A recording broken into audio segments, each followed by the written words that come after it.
I guarantee this is the simplest way right now, using N8N, to create your own faceless videos where we've got image to motion. Faceless video is thriving, and I'm going to show you today the quickest and simplest method to doing that for really cheap. I'm going to jump straight into an example output so you can see exactly what you'll be able to achieve by the end of this. It's not perfect, but it's pretty phenomenal for the amount of time put in. From tiny microbes to mighty civilizations, this is the story of us. Picture Earth, 300,000 years ago.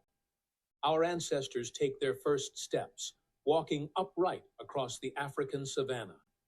They discover fire, crafting tools, and painting stories on cave walls. But we weren't content to stay put. Like unstoppable explorers, we spread across the globe. I'll pause it there. Like I said, it's not perfect, but actually you can see the potential in this. We haven't included things like captions yet, which would be great for improvements, and like getting consistency over images is obviously important, but we've got motion images as well as voice. We've got like the fundamentals there, and this is a super simple way to do. So we're going to start off with the different tools we're using and just give an overview of that. So most of you will probably know Elevenlabs, but it is the leader in realistic AI voice platforms, essentially. So what you need to do to get started is just sign up for an account. And what you can then do is go into your app. And they have really cool things to do on this platform. One of them, which we'll cover separately, is voice cloning. So actually creating a clone of your own voice, which is scarily good, but we're not going to use that today. And we're just going to use one of the voices that's already pre-created by Elevenlabs. If we go into voices here, you can see I've got one of my own, but also we've got a bunch of these different voices that we can hear an example of. The world is round, and the place, which may seem like the end, may also be the beginning. It's quite like artificial, and it feels a little bit AI generated, but actually they've got a lot of different voices, and you can test out different ones and find the one that's suitable for your videos. But yeah, we're basically using Elevenlabs for. The other tool that we are using is Leonardo.ai. So Leonardo.ai I would describe as a mid-journey alternative that's accessible via API, and it's an image generation. But the reason we're going to use it today is actually to have a really cool feature. They've called it motion here, which is effectively image to video. So I've seen a lot of faceless videos that are just made up of still images that have text overlaid as captions, and actually they're not quite good enough to pass as not AI generated. Whereas actually if we create motion from those images, we'll be able to achieve much cooler results and much closer to paid platforms for faceless image generation. And that's what we're trying to achieve through Leonardo.ai. Obviously, we're working with N8N, so actually being able to access this via API is super important to us, because then we can do it all in one flow without leaving our N8N environment.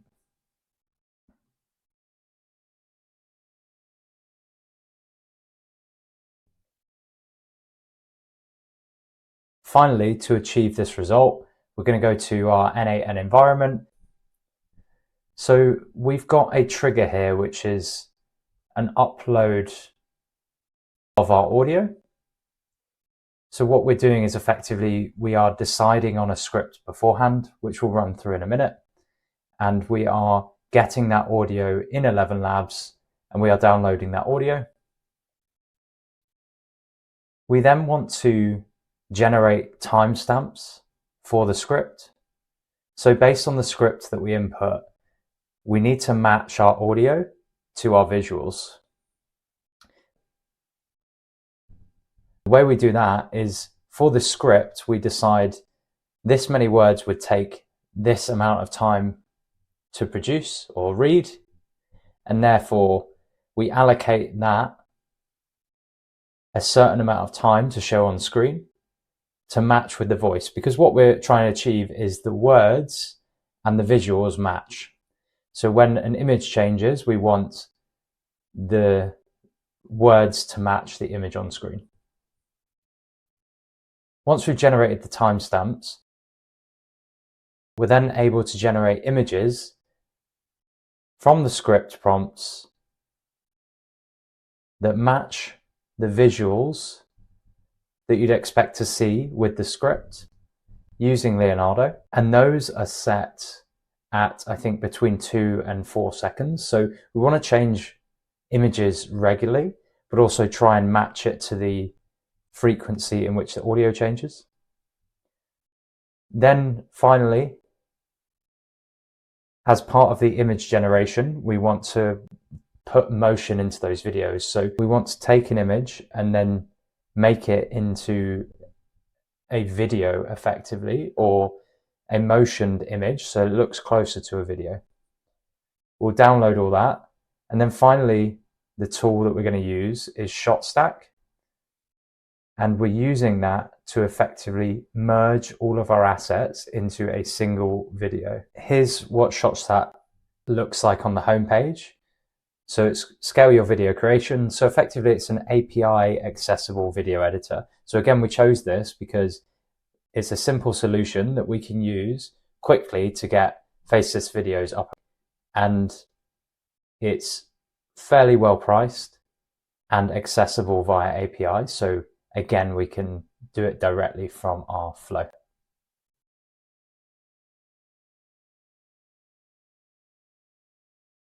So I'm going to jump into the N8N flow now and go through exactly what we're doing in each stage.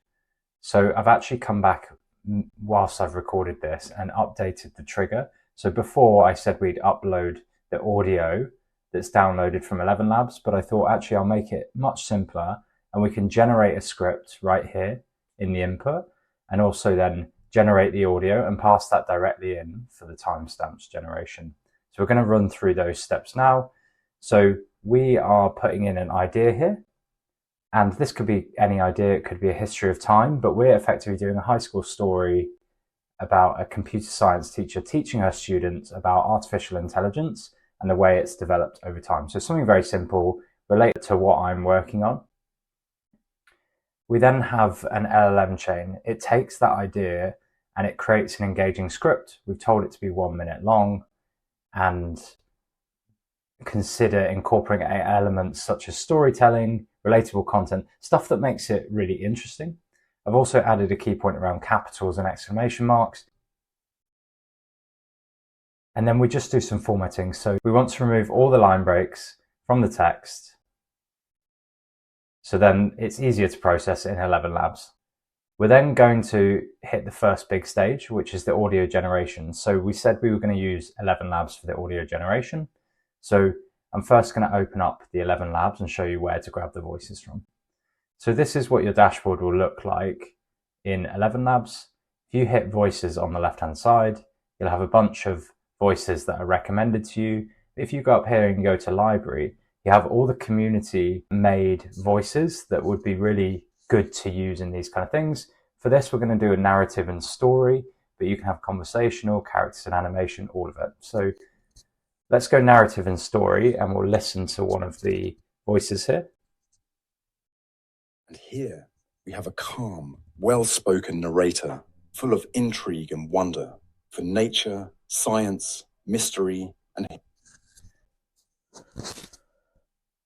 you get a good idea of what that voice is like, and you can go through and listen to all these, test out a bunch of these, but we're just going to pick one, and we'll pick this one. So on the right hand side, which you can't quite see because my screen's split here, there we go, we've got the view on the right hand side.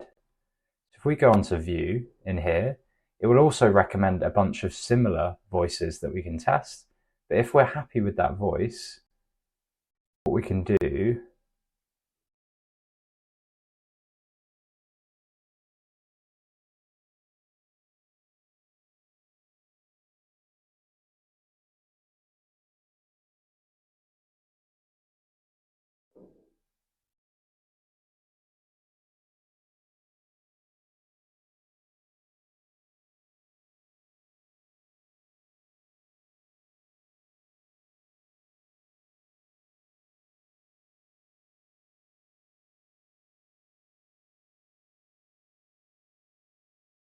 But if we're happy with that voice, what we can do is we can either add to our voices or go on view.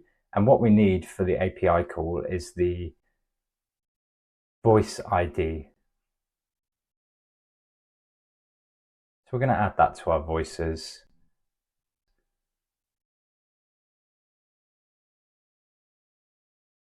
I'm going to go on view here, and you could have done this in the other page as well. And just below, you can't see it here on screen, but there's an ID button. If you click that, you'll be able to copy and paste it. So I've just copied and pasted that.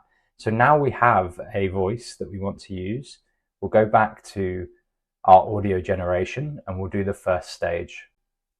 So we go into the HTTP request, and you can see I've done an example here. And the URL we are posting the text to, or the script to, is elevenlabs.io text to speech. This at the end here is actually the voice ID. So we're going to replace this now with the British voice we just heard.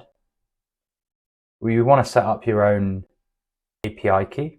So within ElevenLabs, you'll be able to go to the API settings, set up your own API key. If I jump into here, it's one of the predefined credential types. If you go to ElevenLabs API, all you need to do is put it into this XI API key in here with no other fields.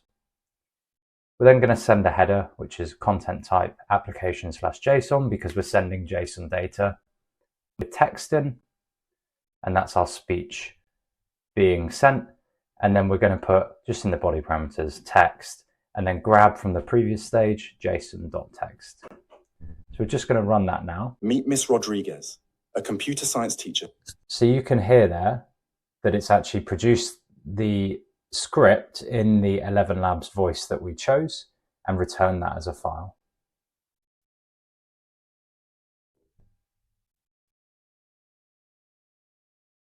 The next key stage of this is actually turning that generated voice file into a time-stamped script.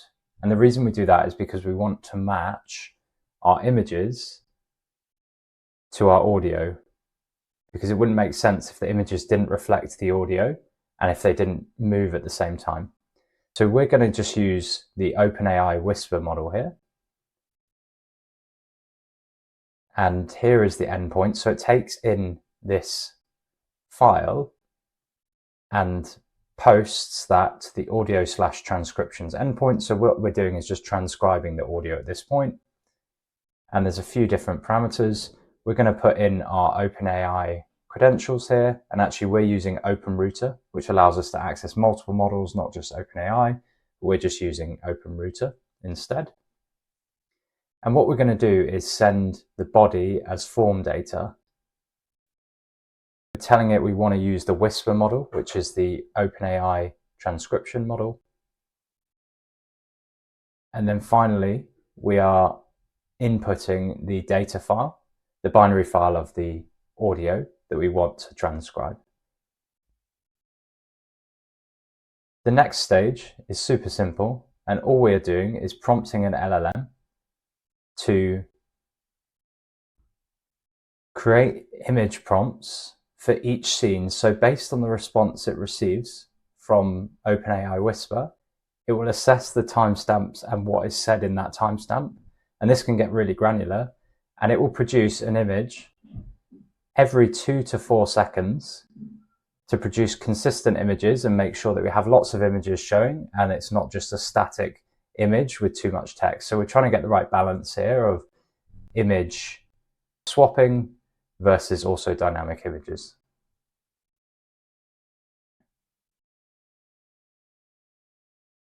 We've told it an important part here, which is make sure to have scenes spanning the entire video. So don't leave any blank time between scenes. Often, if you don't tell it this important instruction, it will cut between, it will produce images for one scene and then leave gaps, or not produce one at the end, not produce one at the start. It like causes errors. So this just helps us do that.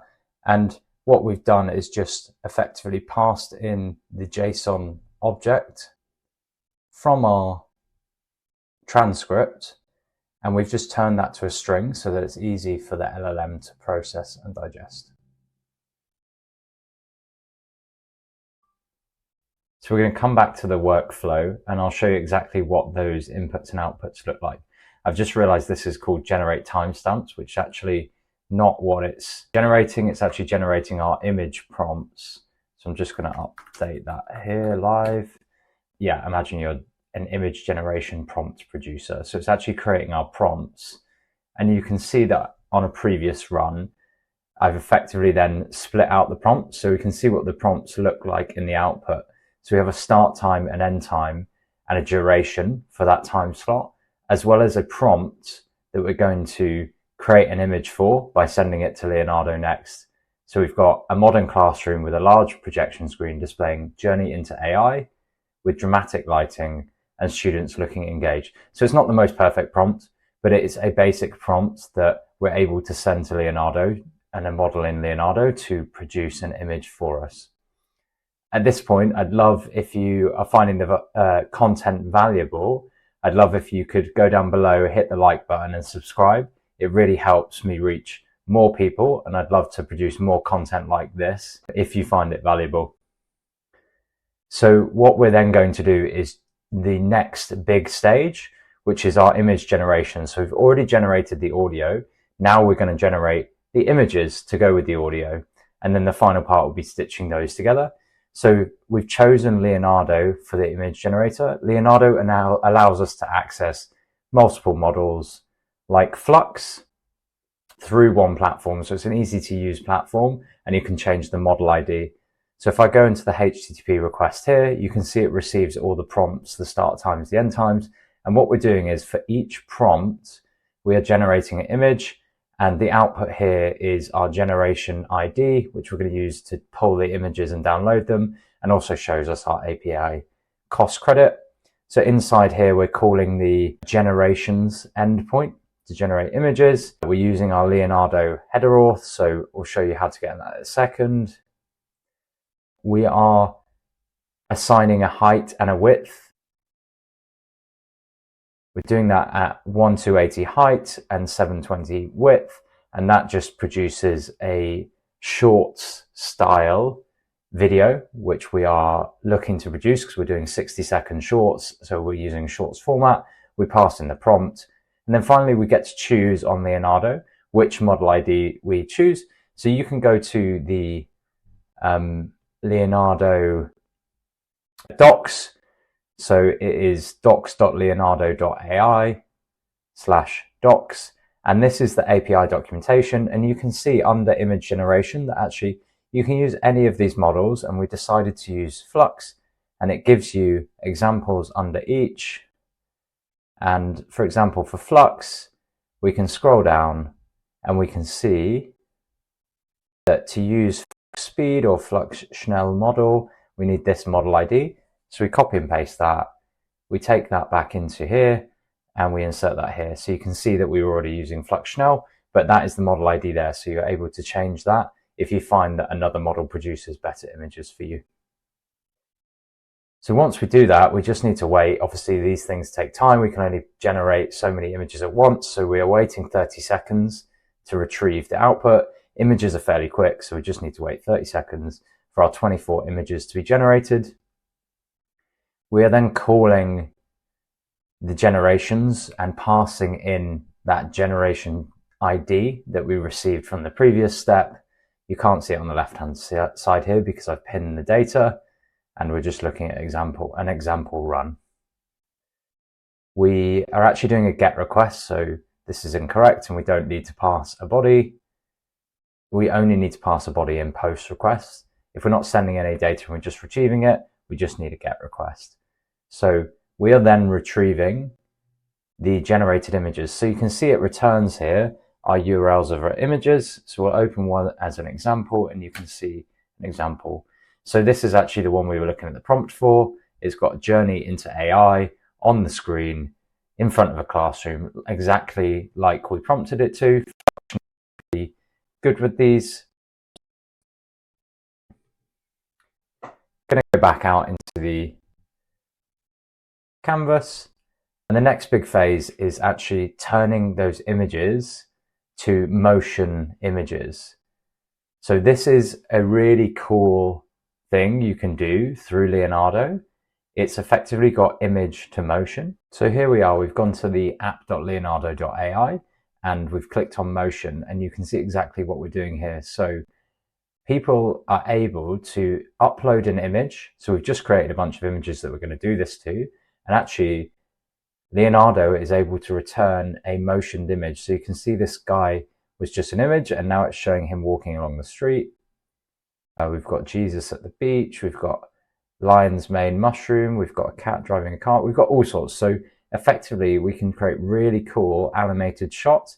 And this just levels up our static images to look like they are actually created by video. So this just levels up our videos, and you'll see at the end that the video quality is much better than just static images with some text overlaid and some audio. So we're going to come back to our N8N environment, and we're going to see what was generated when we generated the motion. So we've done the image generations. We're now calling a different endpoint to generate these motion images.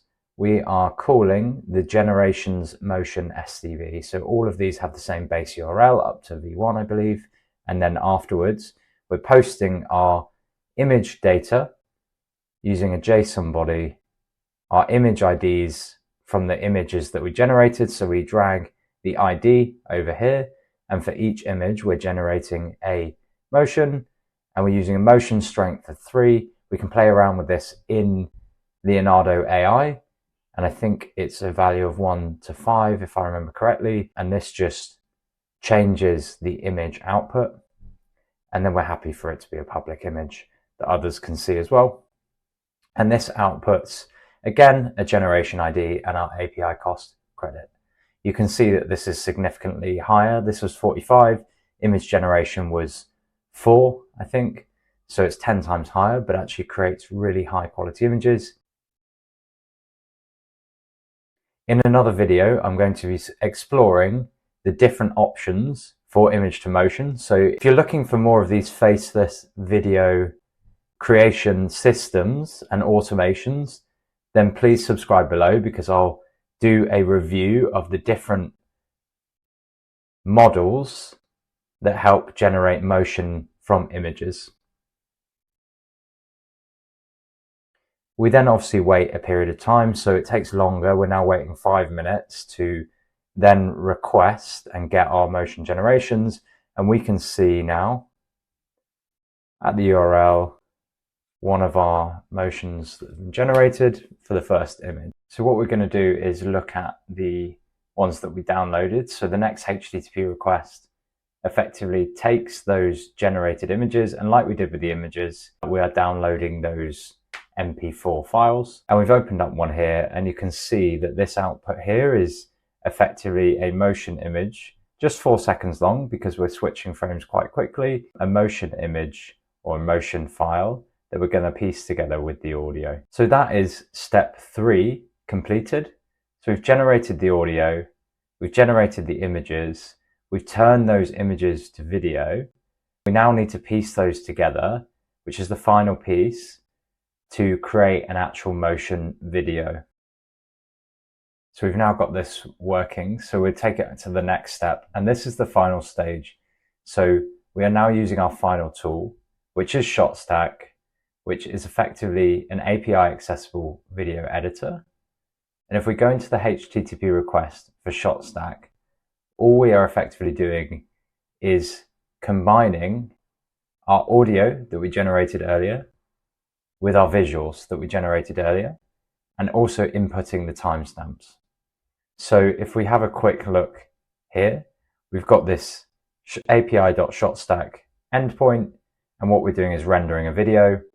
And this is just a standard video and a standard endpoint. We don't need to customize this in any way, because we're just combining audio and visuals. So we'll put in our header auth, and if you head to ShotStack and set up an account, in your settings, you'll be able to access your own API key. I won't run through that here. We will then make a post request with our different elements of the JSON. So this looks more complicated than it is, but we're effectively sending a few different values.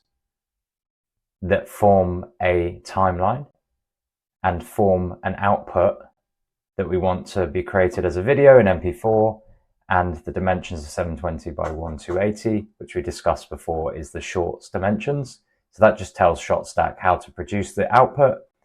The inputs that we're adding, first is the audio of the script from Elevenlabs that we defined earlier. So we pulled that audio here.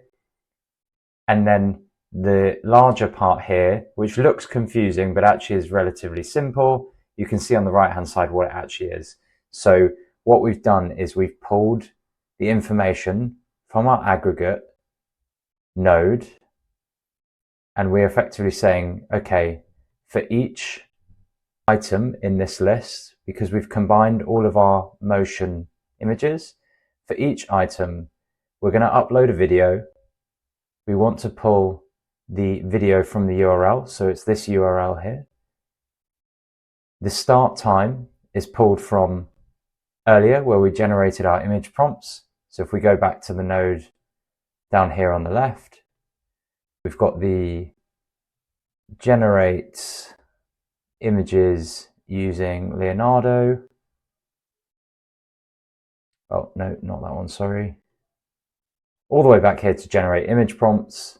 All we are pulling here from generate image prompts is the start time and end time that we pulled earlier, and that will help us compile the video or help ShotStack understand the different clips. So you can see up here on the right hand side, all we've done is map a list of items, and I wouldn't worry too much about this code. You can copy it exactly how it is. It pulls the dynamic inputs from our named nodes, but you can see it's pulling the image source, the start time, the length of it, and that is helping us to produce a video in ShotStack.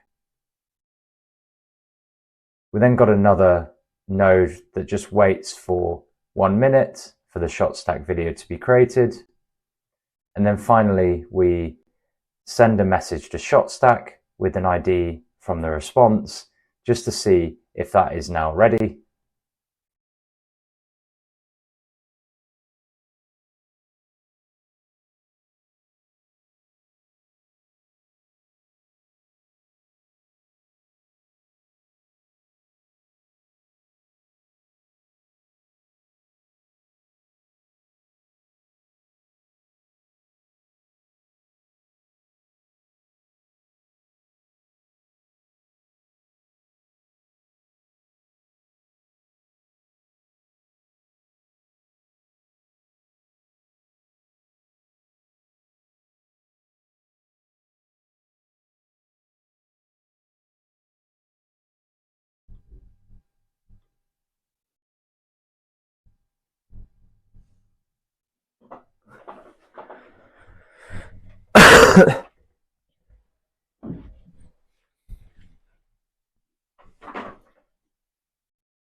Coming.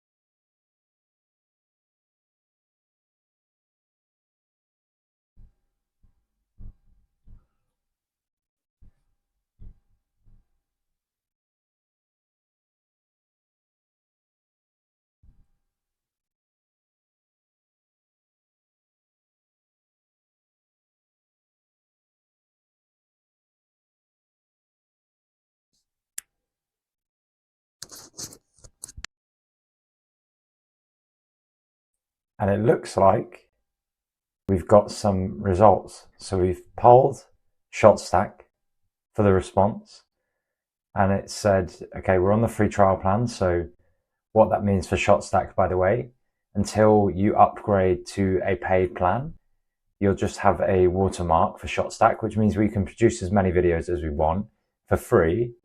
but they will have a watermark on. So it's really, really good for testing. But effectively, it's given us all the different details of the video and what it's compiled for us. Super cool. This is then, all we need to do is just go to the URL from here. So json.response.url, we drag that across. There's no authentication method here. And then we can see our video and we can see the end result of what we've done. Let's have a look. Get ready for a journey into the world of artificial intelligence, but not just any journey. Meet Miss Rodriguez, a computer science teacher who's about to take her students on the wildest ride through AI history, from the clunky chatbots of the 1980s to today's mind-blowing neural networks. But Miss R, why should we care about old technology? That's where our story gets interesting. While parents protest and the school board threatens budget cuts, Miss Rodriguez knows something they don't. Understanding AI's past is the key to controlling its future. With nothing but determination and secondhand computers, she guides her students through recreating legendary AI moments. From Eliza to Deep Blue, from Siri to ChatGPT. I don't want my child learning about dangerous AI, one parent shouts, but watch as these skeptical teenagers transform into passionate innovators, discovering that AI isn't just... So you can see that actually we've got our first video output, and this is really, really great. Obviously the quality is not perfect and the prompts could definitely be improved. We've chosen a tough topic given it focuses a lot on people, and AI video and image generation is notoriously bad at portraying people, but actually the results are not bad at all for such a simple process. So there we have it. If you find the content valuable, then please give a like and subscribe below. It helps me to reach more people with this content, and I'll be producing a lot more content around faceless videos and other video production tips and automations. They'll always be 100% automated. And yeah, I'd love to hear what you think in the comments, hear about what you'd love to see next. Thanks so much for watching.